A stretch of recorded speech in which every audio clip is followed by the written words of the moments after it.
Welcome to this month's Ask the Doctor. Our guest today is someone who I've just had the pleasure of getting to know in the past year. She's really amazing, and I know you're going to actually get quite a bit from our discussions with her today. She is Tarin Forbes, Doctor of Osteopathy with several board certifications, including Family, Integrative, Anti-Aging and Regenerative, and Metabolic and Nutritional Medicine. She's the Director of Medicine at Masley Optimal Health Center in St. Petersburg, Florida, where she practices with her business partner, Dr. Stephen Masley. She has an incredible focus, and Dr. Forbes, I just want to take a quick second and read something that you have in your bio on your website, which I encourage everyone to go see because there is a lot that is offered through Masley Optimal Health Center. And what you say is drawing from your own personal experience with health challenges and your confidence that treating each patient as a unique person that is striving for optimal health instead of addressing just their medical diagnoses and symptoms. That's at the center of your practice. And I really appreciate that you've actually stipulated it that way. Dr. Forbes' special interests lie in optimizing cognitive function and memory, cardiovascular health and fitness, bioidentical hormones and sexual health, and integrative cancer support and prevention.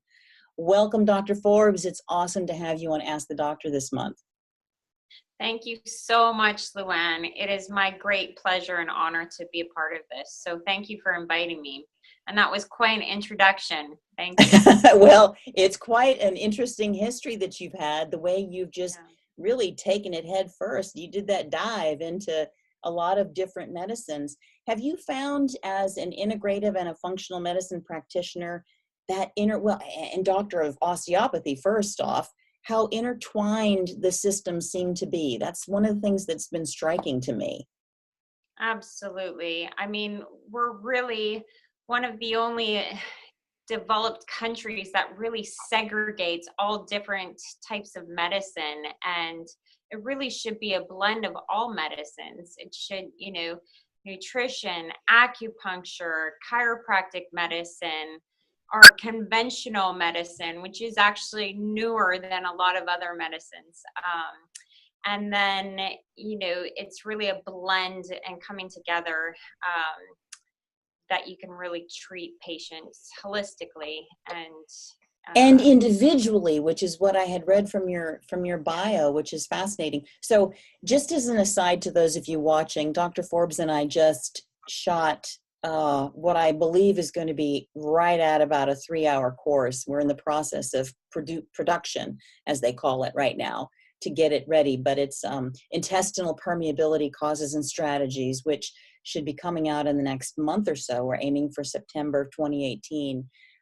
So we've got this history of tag and go, and we had several Ask the Doctors on that I just want to say ahead of time for you to look at. But this idea of the systems integration within integrative and functional medicine and pulling it all together, right at the very center of that, which is something that I have a passion for myself, is nutrition. And it's something that's at the core of your practice. So let me start off with that then, Dr. Forbes. Why do you have nutrition at the center of your practice?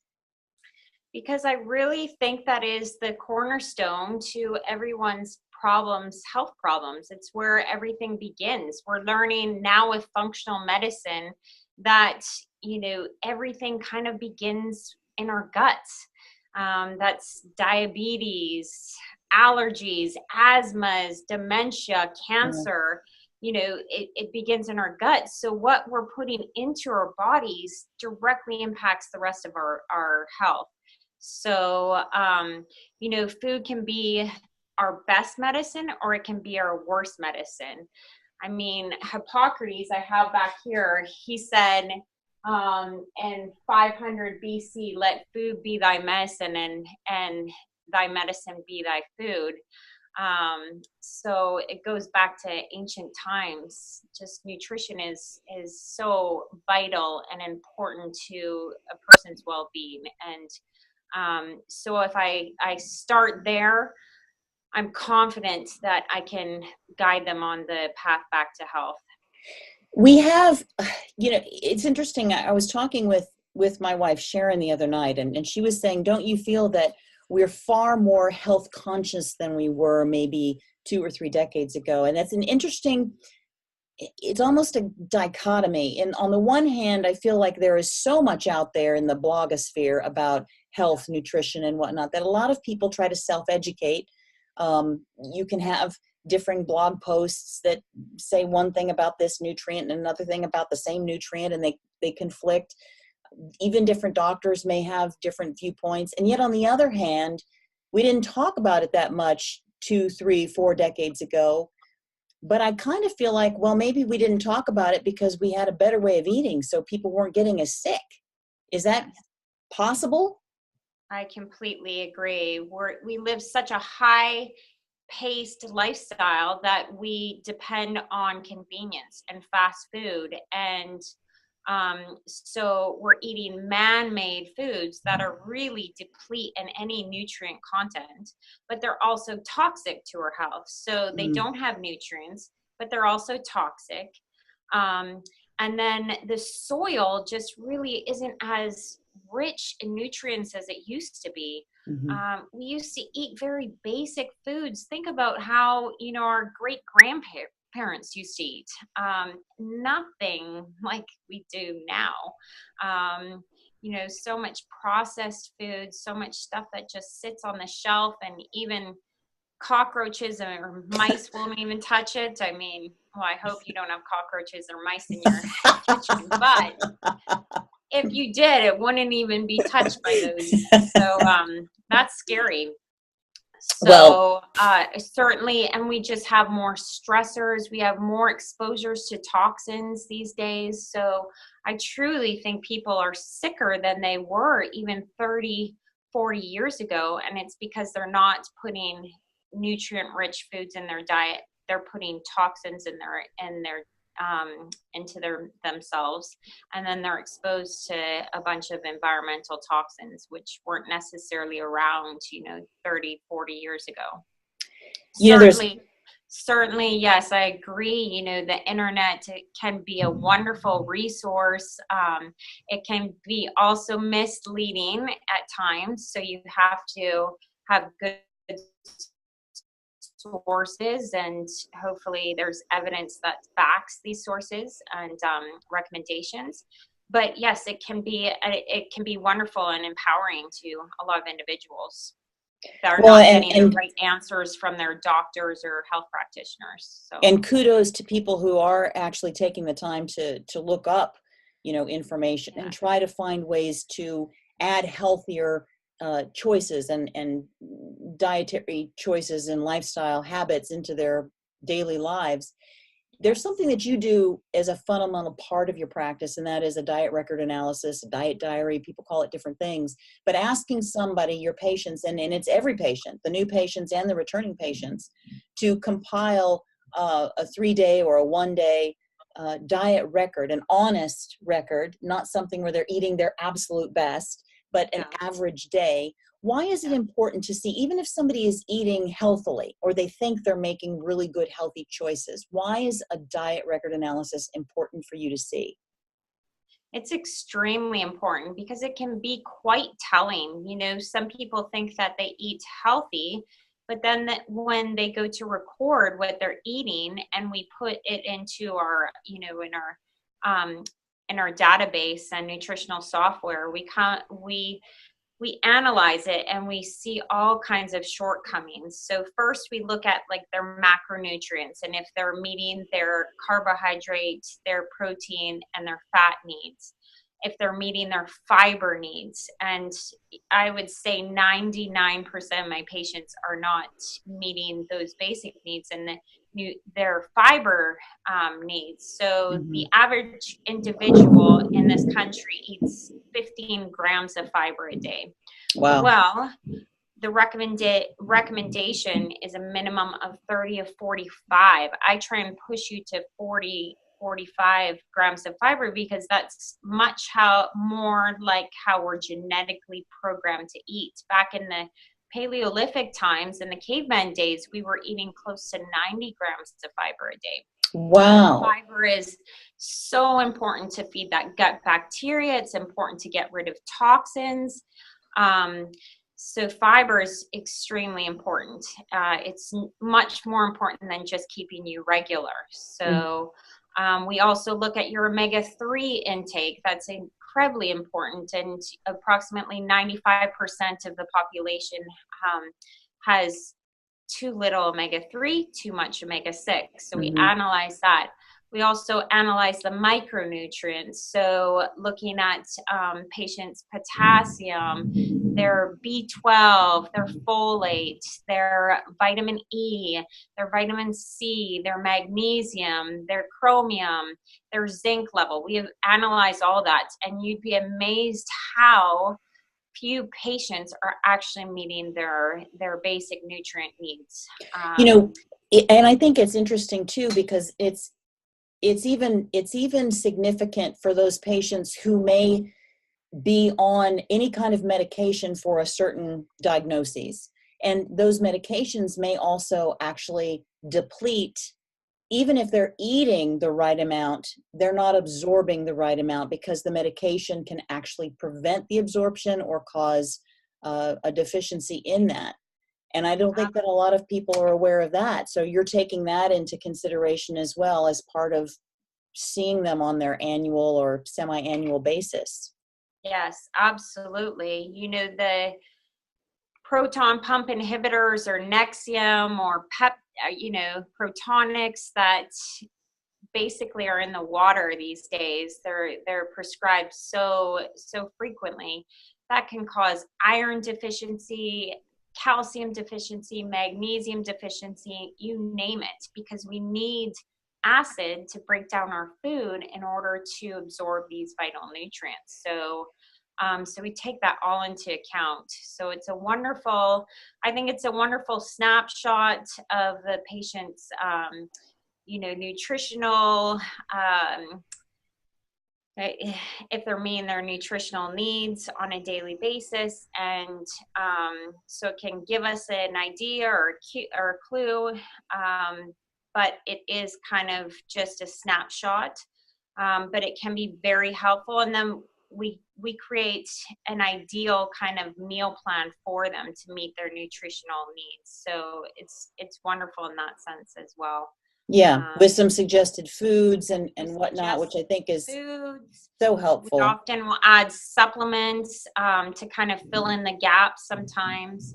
And yeah, we work intimately with the patient on all that, because people have different, restrictions, whether they're religious restrictions or ethical restrictions, or whether they just don't like certain foods. So yeah, it's wonderful to work with the patients. That's one of my favorite parts of the day, actually.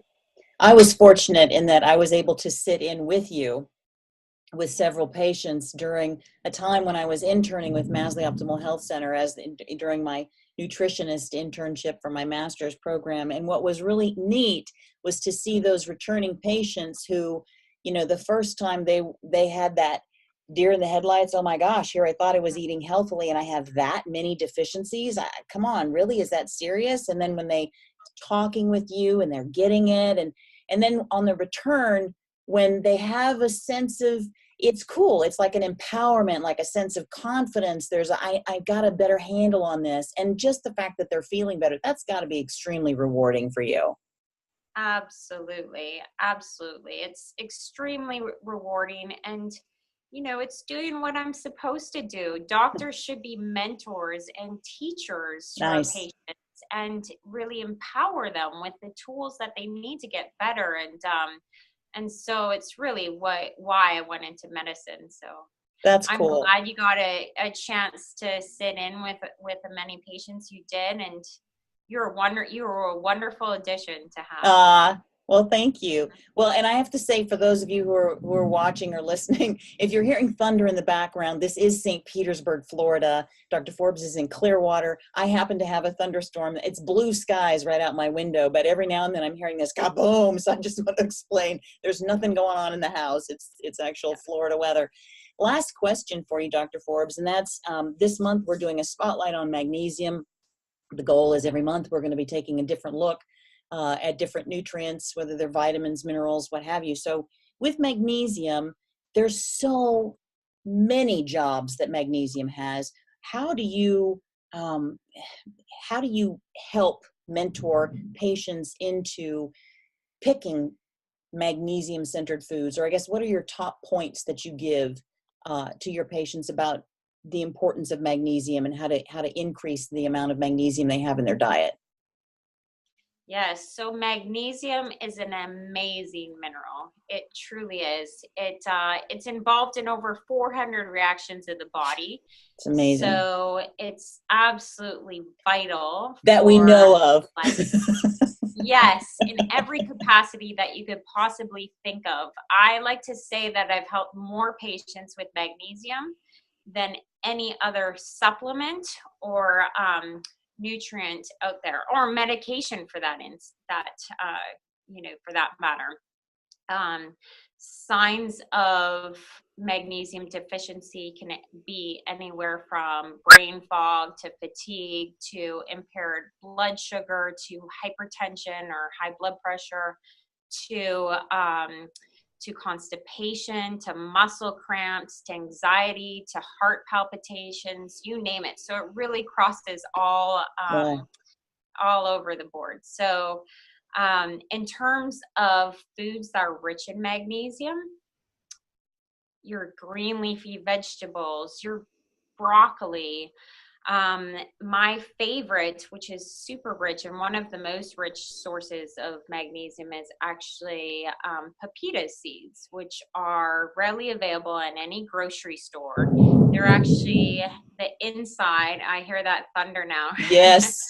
They're the inside of the pumpkin seeds. So they're deshelled pumpkin seeds, essentially. And they're wonderful. I'll get them raw and then I roast them. You can put them all over salads. You can sprinkle them over essentially anything. My kids eat them as a snack. They're really, really great and affordable and cheap. And so that is a good source. But really, oftentimes, that's one of my 5 basic supplements that I recommend to the majority of people, because our food is, our diets aren't as optimal as they should be. Sure. Even if you're eating a perfect diet, though, however, the soil isn't as rich in magnesium as it used to be. And so a lot of people are going to be deficient. And then like certain toxins leach out magnesium from our system, like EMF exposure from like your iPhone, your computer, that actually leaches out magnesium quite a bit. Wow. So I recommend that people take it just kind of as an insurance base. And the different types of magnesium that I often prescribe to patients depends on what kind of troubles they're having. So I like to use chelated magnesium, so magnesium that's found in amino acid. And if someone's having heart palpitations, racing heart, and or flutters, I prescribe magnesium taurate because that has been shown to penetrate the heart more. If someone's having a racing mind and insomnia or difficulty getting to sleep, I'll recommend magnesium L-threonate, because magnesium L-threonate has been shown to penetrate the blood-brain barrier better and kind of calm down that mind, quiet that mind. If people suffer from constipation, I'll recommend magnesium citrate, because that works the best on the bowels. If they have muscle aches or pains, I usually recommend magnesium malate. So yes, magnesium is certainly one of my most favorite minerals and supplements to go to. It's just an amazing, amazing thing. That last bit that you said too on muscle aches or pains sometimes, and this was kind of a turnaround for me, because I'd always heard, well, if you've got muscle cramping, you're low in potassium, have potassium, but sometimes it's also magnesium, a magnesium deficiency.